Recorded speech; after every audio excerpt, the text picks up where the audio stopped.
तो मेरा तो नारा है, तुम मुझे वोट दो, मैं तुम्हारे बच्चों का भविष्य बना दूंगा। तुम मुझे वोट दो, मैं तुम्हें फ्री बिजली दूंगा। तुम मुझे वोट दो, मैं तुम्हारा इलाज मुफ्त कराऊंगा। तुम मुझे वोट दो, महिलाओं के लिए हर महीने 1000-1000 रुपए दूंगा। नमस्कार, स्वागत है आप सभी का लोकमत हिंदी पर। मैं हूं आपके साथ मेघना सचदेवा। राजनीति में कब कौन सा मुद्दा गेम चेंजर साबित हो जाए, कब किसकी सरकार गिर जाए, किसकी बन जाए, कह नहीं सकते। फिलहाल भारत की राजनीति पर अगर गौर किया जाए तो 2024 के लिए हर मुद्दे को सीढ़ी की तरह इस्तेमाल किया जा रहा है। लेकिन सवाल यह कि 2024 के चुनाव में पीएम की रेस में नरेंद्र मोदी का विकल्प कौन? PM Modi versus who? ये सवाल विपक्षी पार्टियां खुद ही पूछ रही हैं और खुद ही इसका जवाब भी दे रही हैं, जैसे कि आम आदमी पार्टी ने दिया है। आप खुद ही सुनिए कि मोदी बनाम कौन, मोदी वर्सेस हु। आज पंजाब की जीत के बाद देश के लोग कहने लगे हैं कि विकल्प हमें मिल गया। उस विकल्प का नाम है अरविंद केजरीवाल। और जो लोग पहले कहा करते थे मोदी बनाम कौन, मोदी वर्सेस हु, आज वही लोग कह रहे हैं मोदी वर्सेस अरविंद केजरीवाल, मोदी बनाम केजरीवाल। 2024 में जो चुनाव होगा, लोकसभा का चुनाव, ये बीजेपी वर्सेस आम आदमी पार्टी का चुनाव होगा।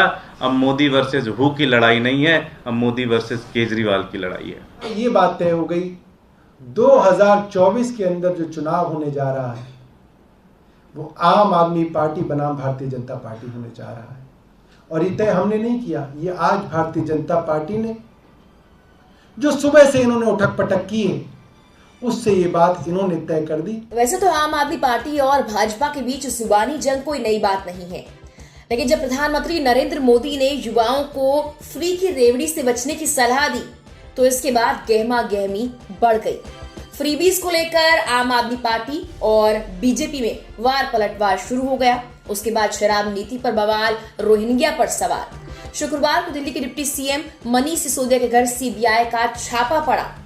सिसोदिया ने अपने बयान में कहा कि मोदी जी सिर्फ ये सपना देखते हैं कि सरकारों को कैसे गिराया जाए। केजरीवाल जी 24 घंटे देश के लिए सोचते हैं कि कैसे देश को आगे बढ़ाया जाए, कैसे सारे बच्चों को अच्छी शिक्षा दी जाए, कैसे किसी गरीब से गरीब आदमी का इलाज करवा दिया जाए।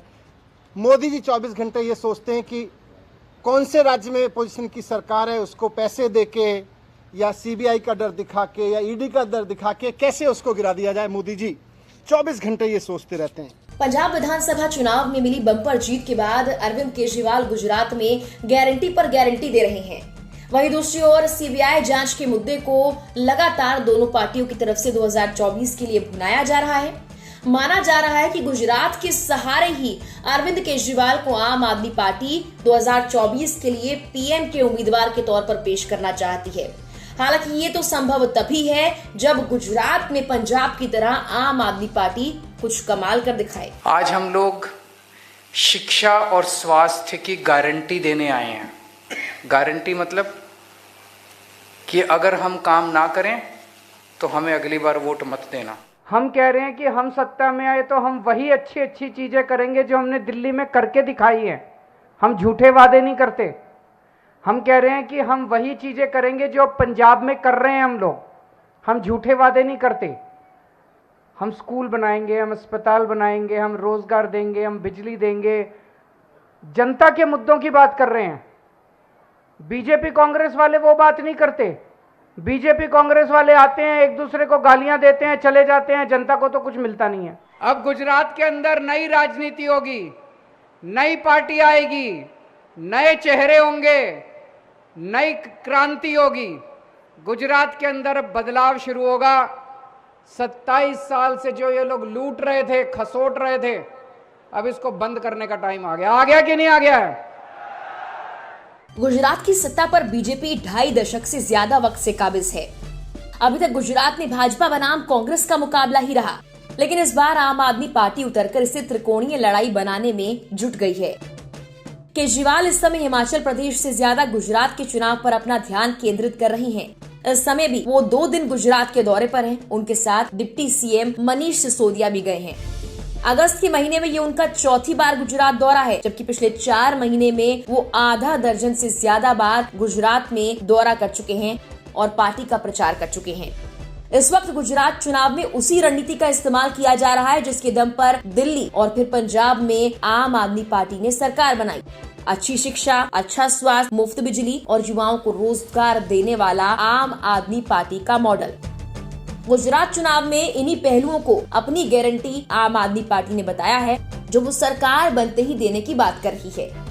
यहाँ सबसे बड़ी घोषणा है फ्री बिजली की, क्योंकि इसी के दम पर पंजाब की जनता ने आम आदमी पार्टी को प्रचंड जनादेश दिया।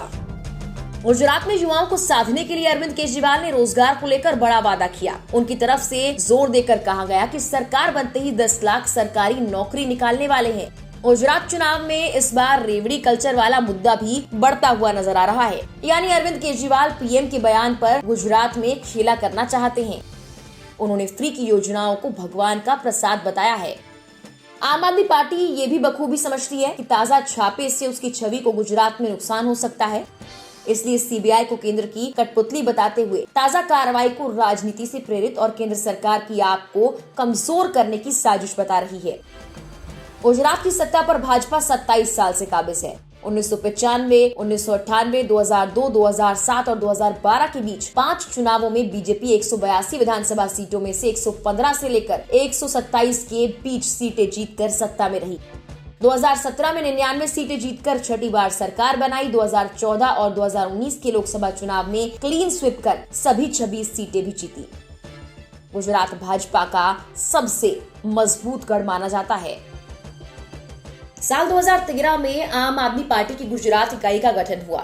साल 2017 में पहली बार विधानसभा चुनाव में आम आदमी पार्टी ने गुजरात में अपनी किस्मत आजमाई, लेकिन उस वक्त एक भी आम आदमी पार्टी का कैंडिडेट अपनी जमानत नहीं बचा सका। हालांकि 2021 में आम आदमी पार्टी गुजरात के विधानसभा चुनाव के लिए तैयारी कर रही है और फुल फॉर्म में लगातार गुजरात का दौरा भी कर रही है।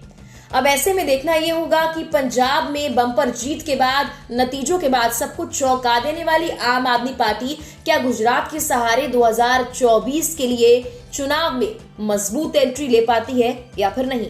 फिलहाल के लिए इस वीडियो में इतना ही। तमाम और खबरों के लिए आप लोकमत हिंदी को सब्सक्राइब जरूर कीजिए। नमस्कार।